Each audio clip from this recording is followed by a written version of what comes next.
pessoal? Tava aqui lendo um livro famoso chamado Mundo em Caos, que será a série da Netflix.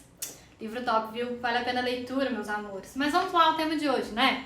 Vamos falar o que nos interessa sobre a história do direito, que é o direito babilônico e suas semelhanças com o direito brasileiro. Ixi, socorro, tia Alice, existe? Semelhanças? Sim, existem, pessoal.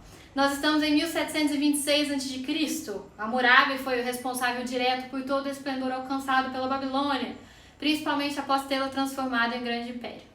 Os crimes naquela época poderiam ter sido divididos em crimes contra a reputação alheia, falso testemunho, crimes contra a família, crimes contra os costumes, crimes contra o patrimônio, lesões corporais, desonestidade, imperícia ou negligência na profissão, crimes contra a segurança pública, existindo muitos tipos penais semelhantes aos de hoje, mas com penalidades diversificadas.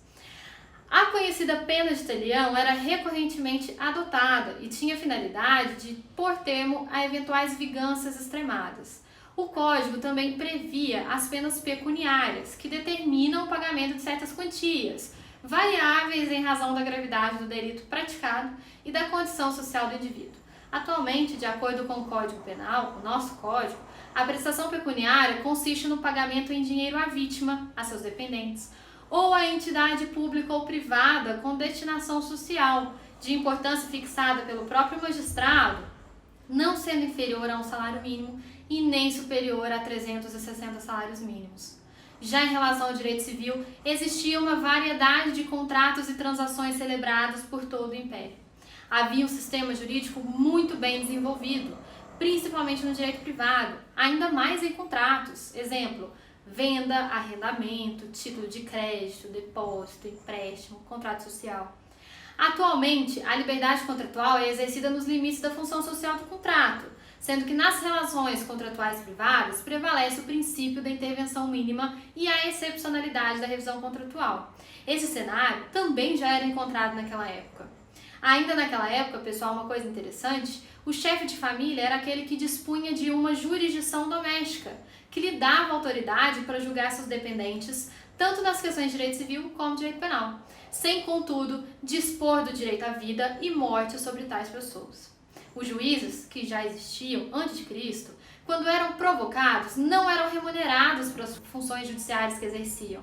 Eles recebiam presentes das partes requerentes, situação que levava ao surgimento de queixas contra abusos diversos cometidos por esses notáveis. Atualmente é diferente. O juiz é proibido de receber presentes, sendo que é remunerado. Ressalta-se ainda a figura do rei, o qual podia intervir de ofício em todos os processos através dos autos diversos. É importante salientar que sua competência se ligava prioritariamente ao direito administrativo, aos crimes de sangue e aos dossiês políticos, e tão somente esses. Acredita-se que uma forma de sistema acusatório possa até ter funcionado. O oficial ocupante desse cargo poderia denunciar oficialmente às autoridades políticas os delitos dos quais eles tivessem conhecimento dentro do quadro de suas funções regulares. Diante disso, já é possível falarmos no surgimento de um órgão eminentemente acusatório, semelhante ao que nós conhecemos hoje como sendo o Ministério Público. O advogado, assim como eu sou, era nomeado pelas autoridades públicas ou era recrutado por um particular. Para isso, era redigido um contrato que especificava o salário que seria pago, bem como as obrigações do advogado, em relação ao resultado final da demanda. Pessoal, se ele perdesse o processo, deveria reembolsar as somas já recebidas. Há indícios, então, que alguns advogados tenham tentado ampliar o tempo da duração do processo, porque existem registros de clientes que levaram seus advogados na justiça por esses terem agido de forma inescrupulosa, para que não fossem obrigados a devolver o dinheiro pela perca do processo. Importante mencionar que já se falava na possibilidade do acusado estar acompanhado de defensor, bem como a existência de remuneração mediante honorários. É evidente que atualmente o cenário é bem diferente, sendo a advocacia uma atividade de fim e não de meio, não sendo possível a devolução do montante pago ao advogado por motivo ligado à perda do processo. Isso não existe, né? Não teria cabimento. Em relação ao procedimento em si, antes da fase de contestação, as partes negociavam diretamente entre elas. Nessa etapa, o requerente detinha seu adversário para exigir indenização antes de encaminhar o caso à justiça. Em caso contrário, o litígio era examinado por um tribunal. Atualmente, o Código de Processo Civil, nós bem sabemos, incentiva a solução consensual de conflitos, que já era previsto muito antes, lá na Babilônia.